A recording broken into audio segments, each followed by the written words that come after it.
Manalangin tayo. Dakilang Ama, sa amin pong pagpasok sa aming trabaho, kasama namin ang inyong presensya. Amin pong inihahayag ang inyong kapayapaan, habag at perpektong kautusan sa aming pagtatrabaho.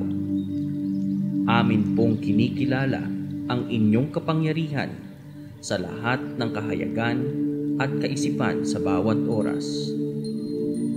Panginoon, kami po ay nagpapasalamat sa mga biyayang ibinigay ninyo sa amin.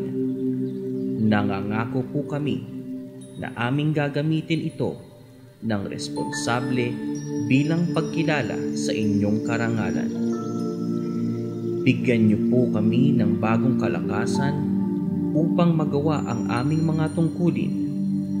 Basbasan mo po ang aming mga proyekto, ideya at lakas upang ang mga pinakamaliit mang tagumpay ay magbigay sa iyo ng kapurihan. Panginoon, sa tuwing kami po ay naguguluhan, kami ay inyong gabayan. Kung kami ay napapagod, palakasin mo po kami. Kung kami ay nawawalan ng pag-asa, puspusin mo kami ng inyong banal na espiritu. Nawa ang trabaho pong aming ginagawa at ang paraan ng aming isinasagawa ay magdulot ito ng pananampalataya, kaligayahan at ngiti sa aming lahat ngayong araw. Panginoon, sa aming pag-alis sa lugar na ito, kaawaan mo po ang aming paglalakbay. Pagpalain po ninyo ang aming mga pamilya at tahanan na maging maayos sa tuwing aming iniiwan.